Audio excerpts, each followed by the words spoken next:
आज की क्लास के अंदर गणित का एक मॉडल पेपर करेंगे। ये मॉडल पेपर आपके बोर्ड परीक्षा 2025 के अंदर होने वाला जो पेपर है गणित के, उसमें वो बहुविकल्पी क्वेश्चन है। इसके अंदर आपको 10 क्वेश्चन दे रखे होंगे, जिसमें से आपको A B C D option दे रखा होगा। जो सही ऑप्शन है वो आप अपनी उत्तर पुस्तिका में लिखना है। और ये पहला क्वेश्चन होगा आपके 10 नंबर का। पहला क्वेश्चन आपके होगा ये 10 नंबर का क्वेश्चन होगा, और 10 नंबर का क्वेश्चन होगा ये। और जो प्रत्येक क्वेश्चन है वो 1 नंबर का होगा। टोटल अंक हो जाएंगे आपके ये 10।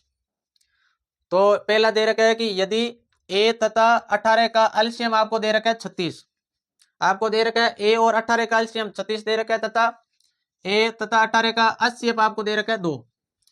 आपको एलसीएम तो दे रखा है 36 और एचसीएफ आपको दे रखा है 2। तो आपको पूछा है कि तो ए का मान होगा, तो आपको बताना है कि ए का मान बताना है आपको। तो यहाँ पर एक संबंध होता है कि ए इंटू बी बराबर होता है एलसीएम इंटू एचसीएफ। ये संबंध होता है। ए का मतलब हो गया पहली संख्या, बी का मतलब हो गई दूसरी संख्या। दोनों संख्या का गुणा करूंगा तो ये बराबर होना चाहिए LCM into HCF, LCM into HCF के बराबर होना चाहिए। तो आपको यहाँ पर ए दे रखा है, पहली संख्या का मान दे रखा है ए, दूसरी संख्या की जगह आपको दे रखी है संख्या दे रखी है ए इंटू बी यानी कि दूसरी संख्या आपको दे रखी है 18, और आपको एलसीएम का मान दे रखा है 36, फिर इंटू एचसीएफ आपको दे रखा है 2। अब आपको करना क्या है, आपको यहाँ पर ए का मान ज्ञात करना है। तो ए का मान ज्ञात करना है तो ये 18 है, गुणा के अंदर बराबर किस साइड आएगा तो ये हो जाएगा भाग के अंदर। तो यहाँ पर ए बराबर हो जाएगा 36 इंटू 2 बट्टे के अंदर आ जाएगा 18। 18 के बाद से 36 गया 2 बार, 2 को 2 से गुणा करूंगा तो ए बराबर आ जाएगा 4। तो ए का मान आ जाएगा 4। तो इस जो पहला क्वेश्चन है इसका सही ऑप्शन हो जाएगा दे के अंदर आपको दे रखा है 4। इस प्रकार आपको यदि एक संख्या नहीं दे रखी और एलसीएम और एचसीएफ दे रखा है तो आप इससे ज्ञात कर सकते हो। और यदि आपको दोनों संख्या दे रखी है और एलसीएम दे रखा है, एचसीएफ नहीं दे रखा, तो भी आप इससे ज्ञात कर सकते हो। आगे दूसरा क्वेश्चन है, एक त्रिघात बहुपद के अधिक से अधिक शून्यकों की संख्या होती है। तो आपको बताना है जो त्रिघात बहुपद है उसमें अधिक से अधिक कितने शून्यक हो सकता है। तो ये जो बहुपद वाला चैप्टर है ये मैंने करवा दिया, तो आपने नहीं देखा तो प्ले लिस्ट के अंदर जाके जरूर देखना। तो आपके यहाँ पर त्रिघात पूछा है, तो जिस बहुपद पर घात 3 हो उसे बोलते हैं त्रिघात। और त्रिघात जो बहुपद है उसके अधिक से अधिक शून्यकों की संख्या होती है 3। तो सही ऑप्शन हो जाएगा आपके से। तो त्रिघात में शून्यकों की संख्या हो जाएगी 3। और द्विघात पूछा है तो उसमें शून्यकों की संख्या हो जाएगी द्विघात बराबर 2। और एक पदी पूछे या रेखिक बहुपद पूछे उसमें शून्यकों की संख्या हो जाएगी आपके 1। आगे बहुविकल्पी क्वेश्चन का जो तीसरा क्वेश्चन है कि बटन आपको दे रखा है 7 4 5 3 4 3 4 1 2 का बहुलक है। आपको बताना है बहुलक है। आप पेन और कॉपी लेके बैठना ताकि, और साथ साथ में इसको सरल करते रहना। तो आपको यहाँ पर पूछा है बहुलक। तो बहुलक वो होता है जो अधिक बार आ रखा है, बार बार रिपीट हो रखा है। तो इसके अंदर आपको देखो यहाँ पर 4 है, एक यहाँ पर भी है, यहाँ पर भी है और यहाँ पर भी है। तो 4 है वो 3 बार आ रखा है, और बाकी हम 3 की बात करें तो ये 1 और ये 2 बार है। तो इसका जो बहुलक हो जाएगा वो 4 हो जाएगा, क्योंकि 4 अधिक बार आ रखा है। तो 4 ऑप्शन आपके बे के अंदर है, तो इसका राइट ऑप्शन हो जाएगा बे। आगे क्वेश्चन है चौथा, समीकरण आपको दे रखे 3x प्लस 2y माइनस के 12 बराबर 0 में से यदि x का मान आपको दे रखे 4 है तब y का मान होगा। तो ये आपको बताना है। तो आपको ये समीकरण दे रखी है जिसके अंदर आपको x का मान दे रखा है 4 और आपको y का मान बताना है। तो समीकरण है आपके कि 3x प्लस के 2y माइनस के 12 बराबर आपको 0। तो हम क्या करेंगे, इस समीकरण के अंदर ये जो x का मान दे रखा है वो लिखेंगे। तो x की जगह मैं लिखूंगा 4, तो 3 इंटू 4 हो जाएगा, फिर प्लस के प्लस फिर 2y और माइनस के 12 बराबर हो जाएगा 0। 3 को 4 से गुणा करूंगा तो ये हो जाएगा 12, और प्लस में 2y माइनस के 12 बराबर हो जाएगा 0। ये प्लस के 12 ये माइनस के 12 दोनों कट गए, प्लस के 12 में से माइनस के 12 जाएंगे 0। अब आपके यहाँ पर बन जाए कि 2y बराबर 0। तो y का मान याद करना है, तो 2 गुणा के अंदर उस साइड जाएगा भाग के अंदर, तो y बराबर हो जाएगा 0/2। तो 0 के अंदर 2 का भाग दूंगा तो y का मान आ जाएगा 0। तो हमें y का मान पूछा था और y का मान हो जाएगा 0। तो ये y का मान ऑप्शन आपके ए सही हो जाएगा। ए के अंदर आपका दे रखा है 0। तो इस प्रकार आपको जो ये एबीसीडी वाले क्वेश्चन देने हैं वो सरल करना है।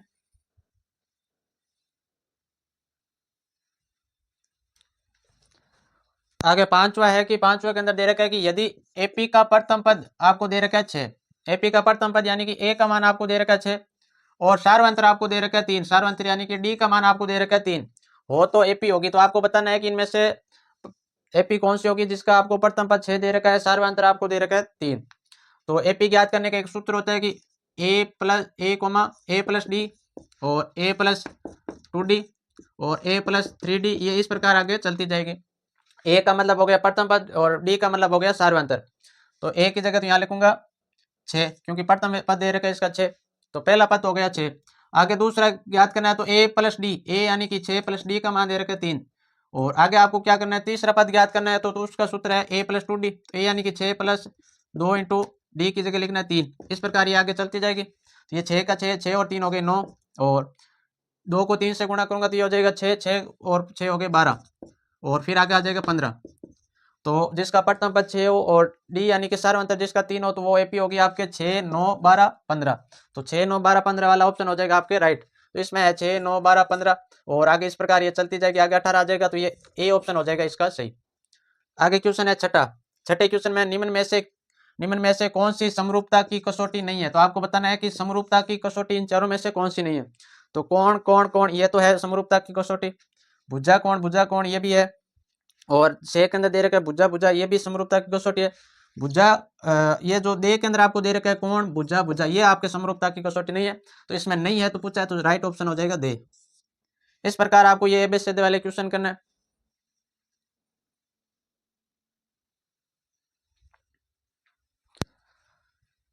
आगे सातवां है, सातवें के अंदर दे रखा है बिंदु आपको ए जिसके निर्देशांक दे रखे हैं 4, बी, और बी के निर्देशांक आपको दे रखा है 0,4 हो, तो ए बी का मध्य बिंदु ज्ञात कीजिए। तो आपको ए बी के जो मध्य बिंदु का निर्देशांक है वो ज्ञात करना है।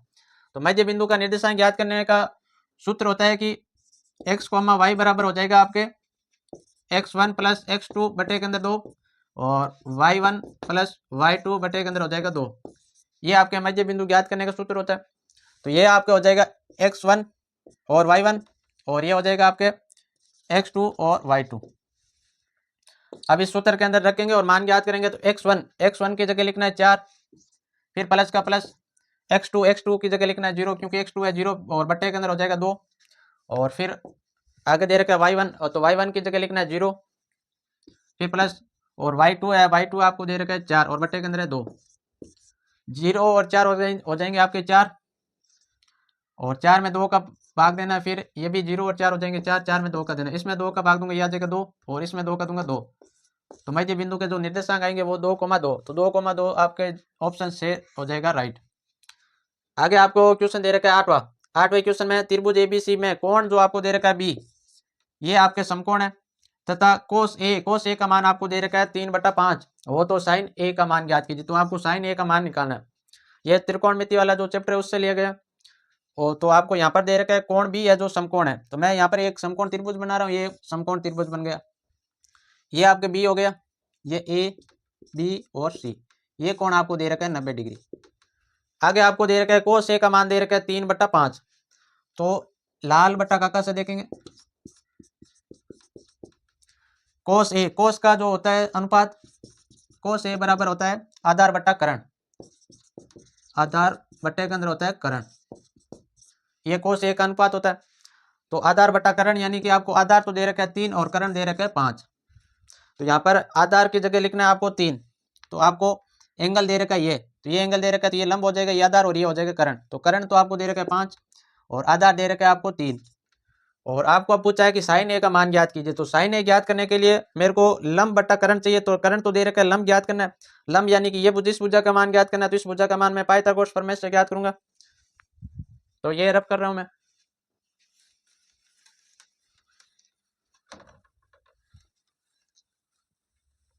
इस भुजा का आपको मान ज्ञात करना है, तो इस भुजा को मान लेते हैं x। तो पाइथागोरस प्रमेय होती है कर्ण स्क्वायर बराबर लंब स्क्वायर प्लस आधार स्क्वायर। ये पाइथागोरस प्रमेय होती है कर्ण स्क्वायर, कर्ण की जगह आपको लिखना है 5 का स्क्वायर बराबर लंब का जगह तो आपको लिखना है x, ये हो जाएगा x का स्क्वायर, फिर प्लस का प्लस, आधार की जगह आपको लिखना है 3 का स्क्वायर। 5 का स्क्वायर करूंगा तो ये हो गया 25, फिर x स्क्वायर, फिर 3 का स्क्वायर करूंगा 9। अब ये 9 प्लस में इधर आएंगे तो माइनस के अंदर, तो 25 में से 9 जाएगा, तो ये आपके बच जाएगा x स्क्वायर बराबर हो जाएगा 25 में से आपको घटाना है 9, तो x स्क्वायर बराबर हो जाएगा 16, और ये स्क्वायर है उधर जाएगा तो वर्ग रूट के अंदर चला जाएगा, तो x बराबर हो जाएगा √16, और √16 का मान होता है 4। तो x का मान प्राप्त हो गया मेरे पास 4, x का मान आ गया 4। अब आपको पूछा है साइन है, तो साइन होता है कि लंब बटा करण, तो लंब तो है 4 और करण है 5, तो साइन ए का मान आ जाएगा 4/5। तो 4/5 आपके ऑप्शन बी के अंदर है, तो इस प्रकार ये बी ऑप्शन हो जाएगा सही। तो ये जो आपको विकल्पी जो क्वेश्चन दे रखे हैं, इन क्वेश्चनों के साथ साथ आपके 10 क्वेश्चन है, तो 10 क्वेश्चन के साथ साथ अनेक सूत्र पढ़ोगे और तरीका भी देखोगे।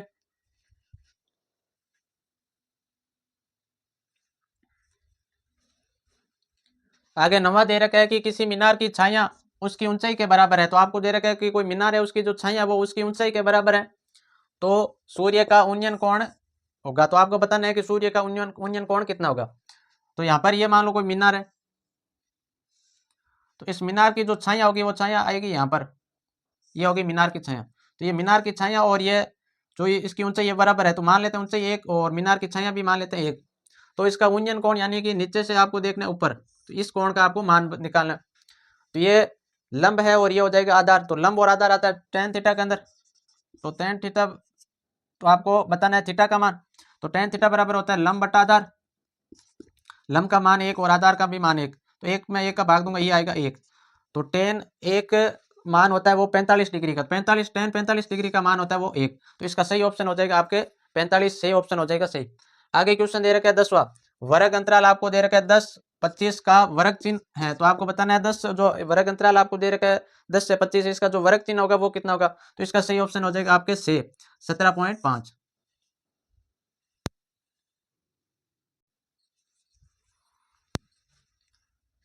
आगे आपको दे रखा है 11वें के अंदर है कि किसी वृत्त के व्यास के सिरों पर, कोई वृत्त है और इस वृत्त के जो व्यास का जो ये सिरा है, सिरों पर खींची गई रेखाएं आपस में होती हैं। तो आपको बताना है कि किसी वृत्त के जो व्यास के सिरों पर खींची गई जो वो रेखाएं वो आपस में होती हैं। ए के अंदर दे रखा है लंब, बी के अंदर समांतर, सी के अंदर आपको दे रखा है प्रतिच्छेदी और डी के अंदर दे रखा है छेदक। तो वो रेखाएं कौन सी होती है। तो कोई वृत्त है और वृत्त के व्यास के जो सिरा है उस पर जो रेखाएं खींचते हैं तो वो आपस में होती है आपके समांतर। तो इसका बी ऑप्शन हो जाएगा राइट। आगे क्वेश्चन है 12वें के अंदर है कि भुजा 7 सेमी वाला एक घनाकार ब्लॉक के ऊपर एक अर्धगोला रखा हुआ है।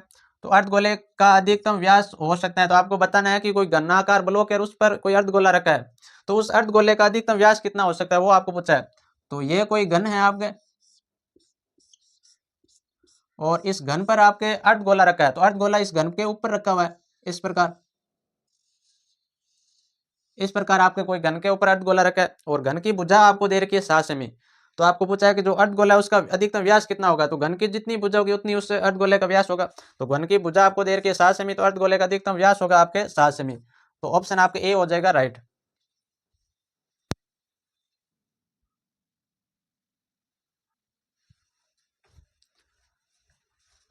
आगे आपको दे रखा है 13वां क्वेश्चन। 13वें क्वेश्चन के अंदर दे रखा है कि एक वृत्त के प्रत्येक चतुर्थांश के कोणों का मान होता है। तो आपको बताना है एक वृत्त के अंदर 4 चतुर्थांश होता है, उसमें से एक चतुर्थांश के जो कोण का मान होता है वो कितना होता है।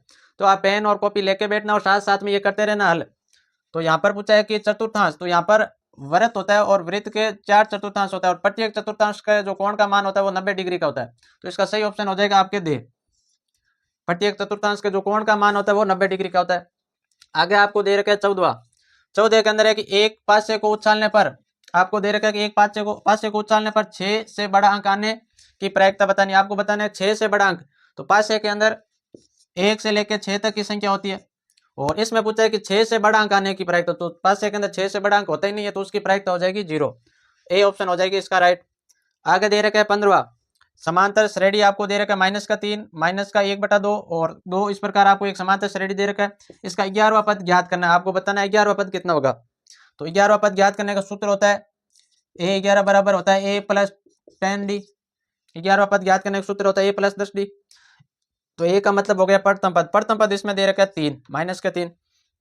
d यानी कि सार्वंतर ज्ञात करना, और सार्वंतर ज्ञात करने का सूत्र होता है आपके d बराबर a2 - a1। दूसरे पद में से पहला पद घटाना, तो दूसरा पद है इसके अंदर -1/2। इसमें से आपको घटाना है पहला पद यानी कि -3, ये आपको घटाना है। तो माइनस माइनस हो गए प्लस, तो ये हो जाएगा -1/2 और प्लस के हो गए 3। 3 के नीचे 1 लूंगा और फिर 2 और 1 का लेस से लेने पर ये आ गए 2। 2 में 2 का भाग दूंगा 1 और 1 का भाग 2 में दूंगा 2 और 2 को 3 से गुणा करूंगा तो ये हो जाएगा 6। 6 में से आप 1 घटाओगे तो ये हो जाएगा 5/2। तो डी यानी कि सार्वंतर आ गया 5/2। अब यहाँ पर इसका मान लिखते हैं। ए का मान लिखना है -3, फिर प्लस का प्लस 10 इंटू डी की जगह लिखना है 5/2। 2 के पाटे से 10 गया 5 बार, 5 को 5 से गुणा करोगे तो हो जाएंगे 25, और 25 में से आपको घटाने ये माइनस के 3, तो 25 में से 3 घटाऊंगा तो ये आ गया 22।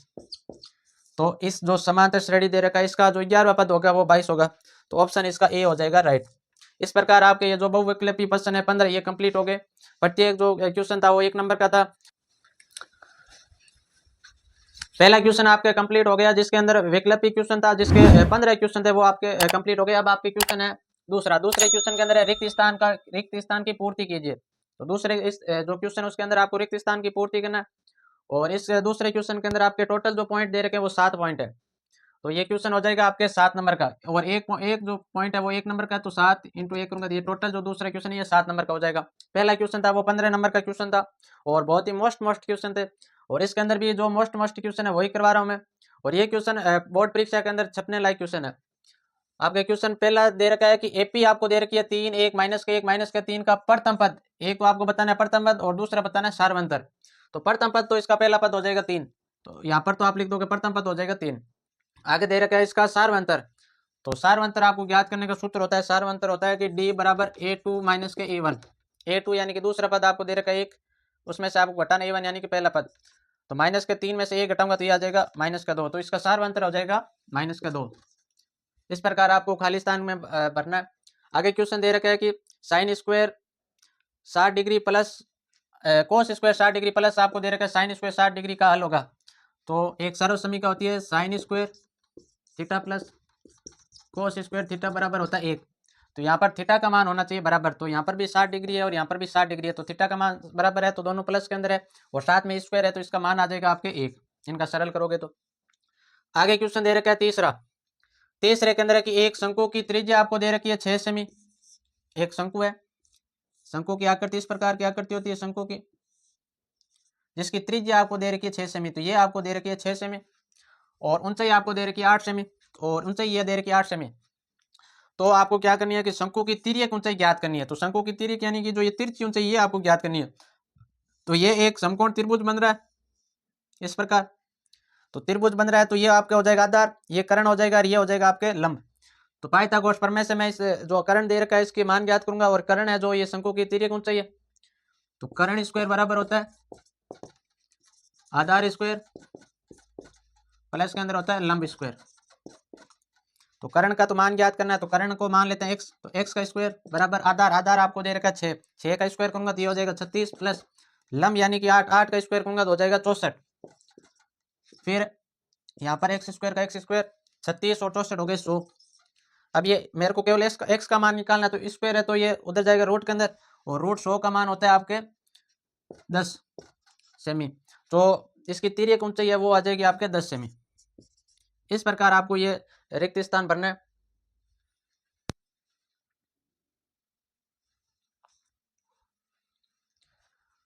आगे जो रिक्त स्थान है चौथा रिक्त स्थान है, इसके अंदर आपको दे रखा है कि वर्गीकृत आंकड़ों का माध्य ज्ञात करने का सूत्र है। तो आपको बताना है जो आंकड़े दो प्रकार के होते हैं, एक तो वर्गीकृत आंकड़े और एक अवर्गीकृत आंकड़े। तो इसके अंदर आपको बताना है जो वर्गीकृत आंकड़े हैं उसके जो माध्य ज्ञात करने का सूत्र क्या होता है वो आपको बताना है। तो माध्य ज्ञात करने का सूत्र होता है l प्लस, और यहाँ पर होता है अन बटा 2 माइनस के CF, और बट्टे के अंदर आ जाएगा f, और फिर यहाँ पर इंटू के अंदर होता है h। ये आपके वर्गीकृत जो आंकड़ा है उसका माध्य ज्ञात करने का सूत्र होता है। आगे जो 5 और रिक्त स्थान है उसके अंदर दे रखा है कि उस प्रेक्षण का मान जिसकी बारंबारता सबसे अधिक होती है। तो आपको उस प्रेक्षण का मान बताना है कि जिसकी बारंबारता सबसे अधिक होती है, तो जिसकी बारंबारता सबसे अधिक होती है उसे हम बोलते हैं बहुलक। तो इस रिक्त स्थान के हम लिखना है बहुलक। आगे आपके छठे के अंदर एक दे रखा है कि घड़ी की मिनट की सुई द्वारा 1 मिनट में रचित कोण का मान होगा। तो आपको बताना है जो घड़ी की जो मिनट वाली सुई है उसके द्वारा 1 मिनट के अंदर जो रचित कोण का मान है वो कितना होगा।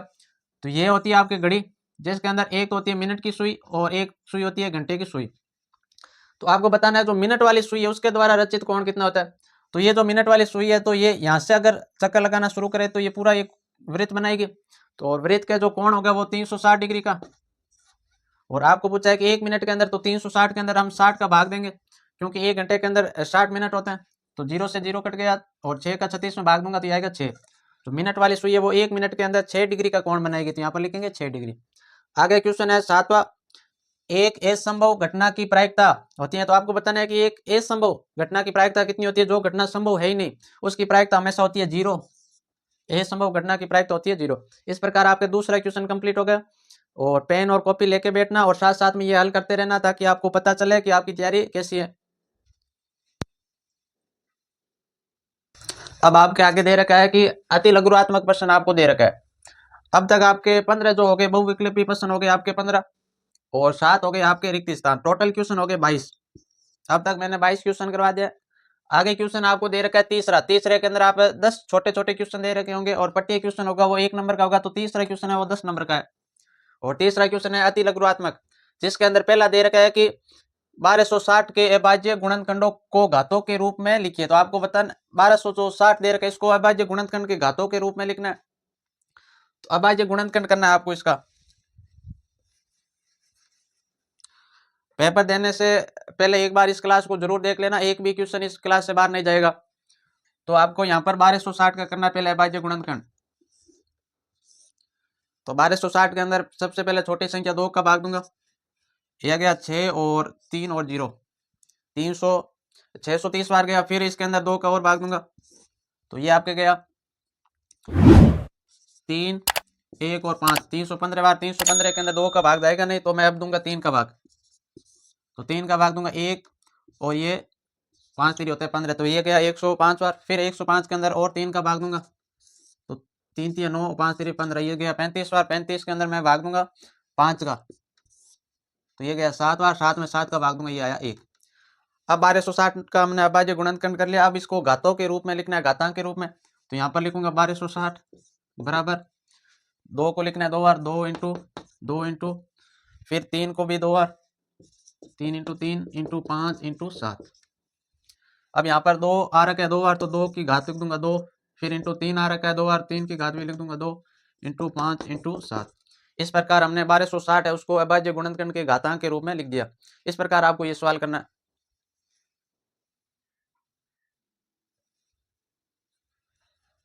आगे तीसरे का दूसरा है कि यदि बहुपद आपको दे रखा है 2x² plus x plus k का एक शून्यक आपको दे रखा है 3, ये जो बहुपद है इसका एक शून्यक आपको 3 दे रखा है, तो k का मान ज्ञात कीजिए। तो आपको k का मान ज्ञात करना है। शून्यक वो होता है कि मैं किसी बहुपद में रखूंगा तो उस बहुपद का मान आ जाएगा 0, तो उसे बोलते हैं शून्यक। शून्यक यानी कि आपको x बराबर दे रखा है 3, x का मान दे रखा है 3, तो x की जगह आपको 3 रखना है और उसके बाद k का मान निकालना है। तो यहाँ पर आपको बहुपद दे रखा है f(x) बराबर 2x² plus x plus k, ये आपको बहुपद दे रखा है। तो आपको x की जगह 3 लिखना है। तो यहाँ पर f 3 बराबर हो जाएगा 2 इंटू एक्स की जगह 3 लिखना है, तो यहाँ 3 का स्क्वायर प्लस इस x की जगह 3, फिर k का k, फिर 2 इंटू 3 का स्क्वायर करूँगा तो 9, फिर प्लस 3 प्लस k, 2 को 9 से गुणा करूँगा तो 18 प्लस 3 प्लस k, और आगे इसको सरल करेंगे। 18 और 3 हो गए आपके 21, 21 प्लस k बराबर में k का मान निकालना है, तो यहाँ लिख देता हूँ 0। अब k का मान निकालना है, तो ये प्लस का तो उधर जाएगा माइनस के अंदर, तो k बराबर हो जाएंगे माइनस के 21। तो आपको k का मान निकालना था, तो k का मान आ गया माइनस का 21।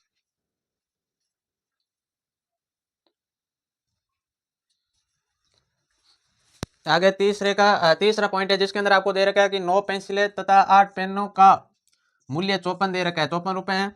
इससे बीज गणितीय समीकरण के रूप में लिखिए। तो आपको इसको बीज गणितीय जो समीकरण है उसके रूप में लिखना है बहुत सरल, केवल समझने की आवश्यकता है। तो यहाँ पर दोनों का मूल्य दे रखा है 54 रुपए। मान लेते हैं, माना जो पेंसिल है वो x है,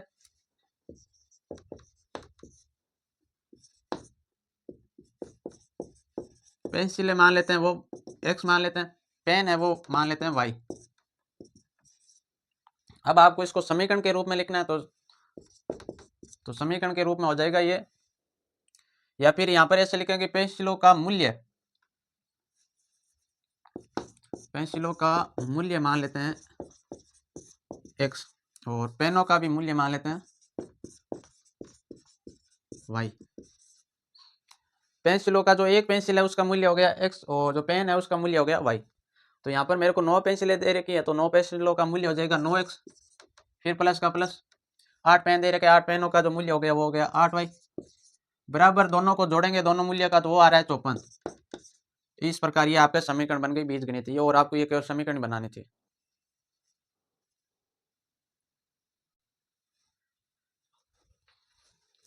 अब आपको आगे तीसरे का जो चौथा क्वेश्चन दे रखा है वो वेरी वेरी मोस्ट क्वेश्चन लगा लेना, क्योंकि ये परीक्षा के अंदर आने लायक क्वेश्चन है। क्वेश्चन आपको दे रखा है कि चित्र में डीई समानांतर है बीसी के। जो डीई भुजा दे रखी है ये भुजा समांतर है इस भुजा के, ये आपको दे रखी है।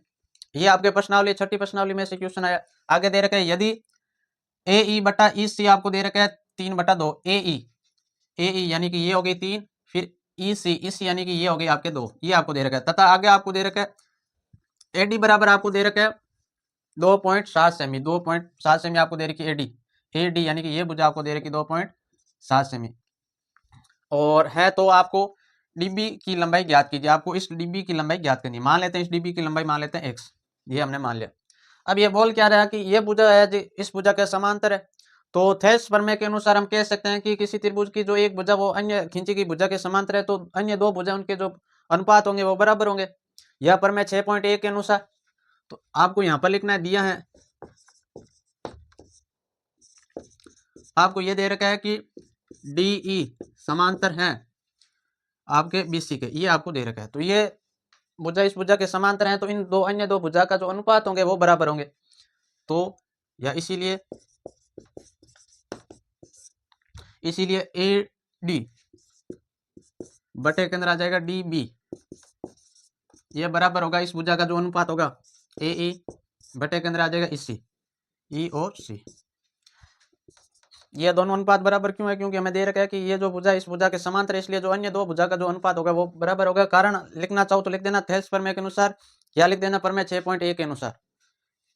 अब एडी का आपको मान दे रखा है 2.7 और डीबी को मान लेते हैं एक्स, क्योंकि डीबी का मान निकालना बराबर ए का मान है 3 और इसका मान है 2। अब मेरे को x का मान ज्ञात करना है, तो x को लेकर आना ऊपर, तो ऊपर लेकर आना है तो इसको चेंज करूंगा, इसको चेंज करूंगा तो इसको और चेंज कर दूंगा। तो यहाँ लिखूंगा x और बटे के अंदर 2.7 बराबर, इसको भी चेंज कर देंगे 2/3। अब आपको क्या करना है कि ये भाग के अंदर है, इधर आ जाएगा गुणा के अंदर, तो यहाँ पर केवल x बनता है। x बराबर 2 × 2.7 और नीचे आ गया 3। ये 2.7 इधर भाग के अंदर है, बराबर इस साइड आया तो गुणा के अंदर। अब ये पॉइंट हटाने के लिए मैं नीचे लिख देता हूँ 10। अब ऊपर 27 और इंटू 2 और यहाँ पर नीचे 3 × 10। 3 के पाटे से 27 गया 9 बार। अब 9 को 2 से गुणा करूंगा तो ये हो गया आपके 18। 18 के अंदर भाग देना 10 का, तो 18 के अंदर 10 का भाग दूंगा तो नीचे एक जीरो, तो एक संख्या छोड़ के पॉइंट लगा देना, तो ये 1 पॉइंट हो गया 8। तो x का मान आ गया 1.8। x यानी इस भुजा का मान आ गया 1.8। तो आप नीचे लिख देना, अतः ये भुजा है आपके डीबी बराबर हो जाएंगे 1.8 सेमी है। इस प्रकार आपको ये सवाल करना है। ये क्वेश्चन पेपर के अंदर आने लायक क्वेश्चन है, इसलिए एक बार इसको पढ़ के जरूर जाना और एक बार हल जरूर करना। यहाँ पर संख्या चेंज करके अभी आप हल कर सकते हो।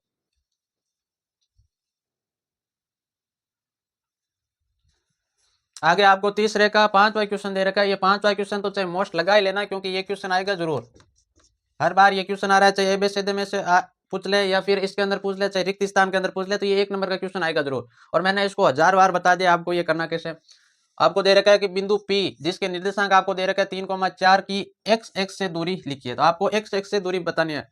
तो मैंने बता दिया कि जब x से दूरी पूछे तब y वाला मान बता देना, जब y से दूरी पूछे तब x वाला मान बता देना। तो यहाँ पर आपको x से दूरी पूछिए तो y वाला मान बता दो, तो y वाला मान है 4, तो x से दूरी हो जाएगी 4।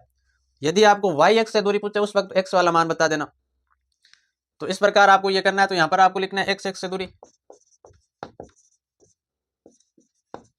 x से दूरी ये हो गई आपके 4।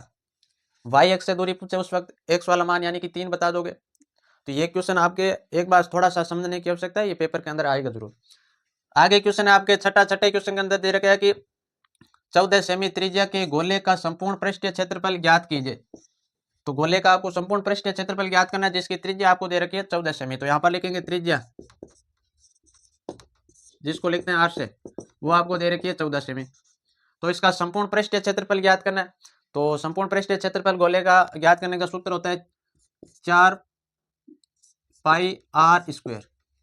ये गोले का संपूर्ण पृष्ठीय क्षेत्रफल ज्ञात करने का सूत्र होता है। तो यहाँ पर 4 का 4 लिखेंगे, पाई की जगह 22/7 लिखेंगे और r² यानी कि 14 को लिखेंगे 2 बार। 7 के पाटे से 14 गया 2 बार। अब आपके यहाँ पर बनता है 4 × 22 × 2 × 14। इनको आपस में गुणा करवानी है।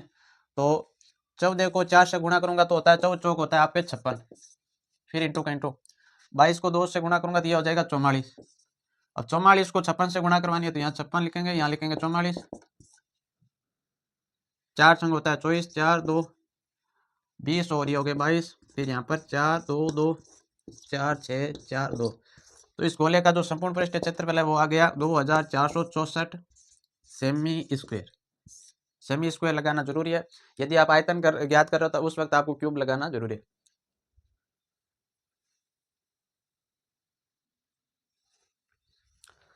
आगे आपके तीसरे का जो क्वेश्चन दे रखा है 7वां, उसके अंदर दे रखा है कि एक बेलन की ऊंचाई आपको दे रखी है 14 सेमी। कोई बेलन है जिसकी ऊंचाई आपको 14 सेमी दे रखी है एवं वक्र पृष्ठीय क्षेत्रफल आपको दे रखा है 968। उस बेलन का जो वक्र पृष्ठीय क्षेत्रफल है वो 968 दे रखा है। आगे आपको दे रखा है तो बेलन के आधार की त्रिज्या ज्ञात कीजिए। तो आपको बेलन की जो आधार की त्रिज्या है वो ज्ञात करनी है। तो आपको यहाँ पर दे रखा है एक तो उसकी ऊंचाई दे रखी है और वक्र पृष्ठीय क्षेत्रफल दे रखा है 968 वर्ग सेमी, और आपको त्रिज्या ज्ञात करनी है। तो यहाँ पर ऊंचाई आपको दे रखी है, ऊंचाई जिसको लिखते हैं h से वो हो गई आपके 11 सेमी। और वक्र पृष्ठीय बेलन का ज्ञात करने का सूत्र होता है 2πr(h). ये बेलन का वक्र पृष्ठीय क्षेत्रफल ज्ञात करने का सूत्र होता है। इसका मान आपको दे रखा है 968 और आपको त्रिज्या ज्ञात करनी है। तो त्रिज्या r बराबर लिख देते हैं क्वेश्चन मार्क, ये आपको ज्ञात करना है। तो 2 इंटू पाई की जगह आपको लिखना है 22/7 इंटू r तो आपको ज्ञात करना है। तो r का r h की जगह लिखना है 11 क्योंकि ऊंचाई दे रखी है 11, बराबर लिखेंगे 968। अब आपको यहाँ पर केवल r रखना है, बाकी को उधर भेजना है। तो ये गुणा के अंदर है, उधर जाएगा तो भाग के अंदर आ जाएगा। तो ये भाग के अंदर वो चला जाएगा गुणा के अंदर। तो यहाँ पर हो जाएगा r बराबर, यहाँ 968 लिखोगे, ये भाग के अंदर ऊपर आ गया गुणा के अंदर, और ये बाकी नीचे आएंगे। तो 2 इंटू 22 इंटू 11। अब आपको इसको काटना है। तो 11 का भाग 11 में दूंगा एक बार और 11 का भाग 968 में दूंगा तो ये जाएगा 88 बार। अब 22 के पाटे से 88 गया 4 बार और 2 के पाटे से 4 गया 2 बार। अब आपके यहाँ पर बचा है r बराबर 2 इंटू 7 और नीचे तो सारे कट गए। तो r बराबर 2 को 7 से गुणा करोगे 14 और r का मान आ गया आपके 14 सेमी। तो इससे जो बेलन की जो आधार की त्रिज्या है वो 14 सेमी आ गई। तो यहाँ पर लिखोगे थे बेलन के आधार की त्रिज्या 14 सेमी है। बेलन के जो आधार की जो त्रिज्या है वो 14 सेमी। इस प्रकार आपको ये सवाल करना है। तो और बेलन का जो वक्र पृष्ठीय क्षेत्रफल ज्ञात करने का सूत्र होता है 2πr(h).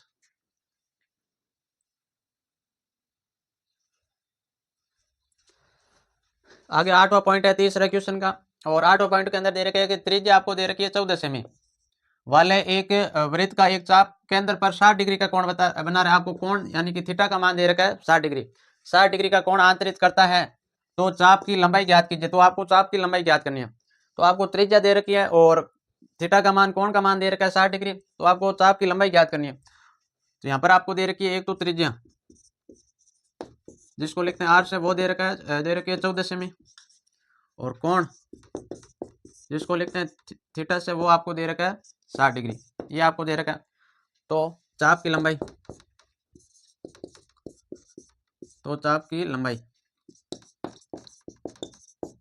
लंबाई ज्ञात करने का सूत्र होता है πr थीटा बटा 180 डिग्री। ये आपके जो चाप की लंबाई उसका ज्ञात करने का सूत्र होता है πr थीटा बटा 180। तो पाई का मान लिखोगे 22/7 और r आपको दे रखा है 14 इंटू थीटा दे रखा है 60 डिग्री और नीचे आपका आ जाएगा 360। अब इसको सरल करना है। नीचे आपका आएगा 180 डिग्री क्योंकि यहाँ पर 180 है। 0 से 0 कट गया, 6 के पाटे से 18 गया 3 बार और 7 के पाटे से 14 गया 2 बार। तो अब आपके ऊपर बचे हैं केवल 22 इंटू 2 और नीचे बचा है केवल 3।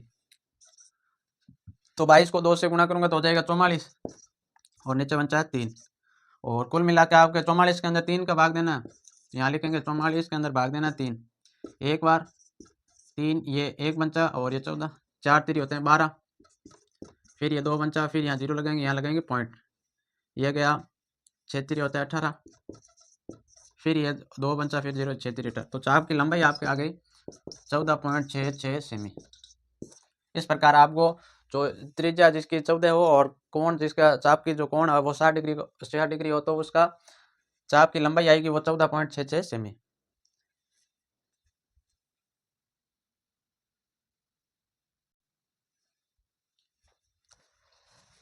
आगे आपको तीसरे का जो 9वां दे रखा है, इसके अंदर आपको दे रखा है कि 6 मीटर ऊंचे एक खंबे की छाया की लंबाई आपको दे रखी है 2√3 मीटर लंबी है। तो आपको सूर्य का उन्नयन कोण ज्ञात करना है। तो आपको सूर्य का उन्नयन कोण ज्ञात करना है। तो यहाँ पर कोई खंबा है जिसकी जो लंबाई है या ऊंचाई वो है 6 मीटर और इस खंबे की जो छाया की लंबाई वो आपको दे रखी है 2√3। तो ये हो गई आपके खंबे की जो छाया की लंबाई जिसकी 2√3 मीटर। तो आपको जो ये त्रिभुज बन रहा है इस प्रकार और इसका ये कोण आपको ज्ञात करना है। तो ये कोण आपको ज्ञात करना है तब आप क्या करोगे कि इसके अंदर आधार दे रखा है और लंब दे रखा है। आधार और लंब दे रखा है उस वक्त आप tan थीटा लगाओगे। तो tan थीटा बराबर होता है लंब बटा आधार, ये होता है। और tan थीटा बराबर लंब तो हो गया इसका 6 और आधार हो गया 2√3। अब 2 के पाटे से 6 गया 3 बार तो यहाँ पर चलता रहेगा tan थीटा बराबर ऊपर तो है 3 और नीचे आ गया √3। अब आपको ये रूट हटाना है तो रूट हटाने के लिए आप यहाँ पर लिखोगे tan थीटा बराबर 3 को मैं लिख सकता हूँ √3 इंटू √3 और बट्टे के अंदर √3। यदि आप √3 इंटू √3 को गुणा करोगे तो ये हो गया 3, √2 इंटू √2 करोगे तो ये भी हो गया 2। तो मैं 2 को भी इस प्रकार लिख सकता हूँ, 3 को भी इस प्रकार लिख सकता हूँ क्योंकि इसको वापस गुणा करोगे तो ये 2 आ जाएगा और इसको वापस में गुणा करोगे तो ये रूट हट जाएगा और 3 आ जाएगा। अब ये √3 से √3 कट गया तो √3 से √3 कटने के बाद अब यहाँ पर बनता है tan थीटा बराबर ऊपर बनता है √3। अब आपको √3 तो √3 होता है tan 60 डिग्री का मान। तो यहाँ लिखेंगे tan थीटा बराबर √3 की जगह लिखूंगा tan 60 डिग्री। अब tan से tan कट गए यहाँ पर बनता है केवल थीटा बराबर 60 डिग्री। तो जो सूर्य का जो उन्नयन कोण आया वो 60 डिग्री आया। तो यहाँ पर लिखेंगे थे सूर्य का उन्नयन कोण 60 डिग्री है। सूर्य का उन्नयन कोण 60 डिग्री। इस प्रकार आपको कोण ज्ञात करना है तो वो ज्ञात कर सकते हो। यदि आप इसमें कोण दे दे और ये छाया की लंबाई दे दे और ये पूछ ले तब भी आपको इस प्रकार ही ज्ञात करना है।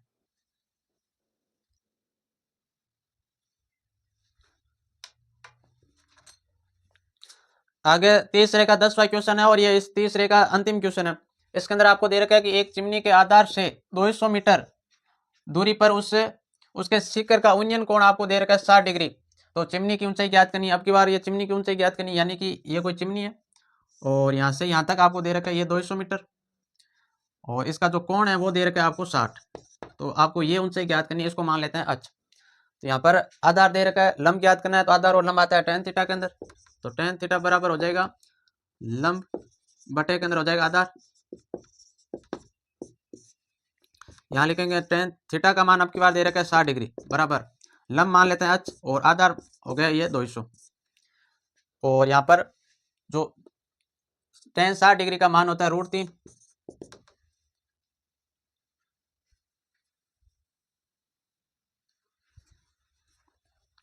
और बराबर में आपके h बटा 200। आपको h का मान ज्ञात करना है तो ये 200 भाग के अंदर इधर आ जाएगा गुणा के अंदर। तो ये हो जाएगा 200 इंटू √3 बराबर हो जाएगा h। तो h बराबर हो जाएगा 200 √3। h यानी जो चिमनी की ऊंचाई है वो आ गई आपके 200 √3 मीटर। यदि आप इसको और आगे सरल करना चाहते हो तो √3 का मान होता है 1.732। तो यहाँ पर 1.732 रख के और 200 से गुणा करा देना तो वही आगे और सरल हो जाएगा। इस प्रकार आपको ज्ञात करना है। यदि आधार पूछ ले ये दे दे तब भी आपको यही करना है। और पिछले सवाल में हमने किया था कि कोण का मान निकाला था और ये 2 मान दे रखा है, तो इसलिए आप ये एक बार पढ़ के जरूर जाना।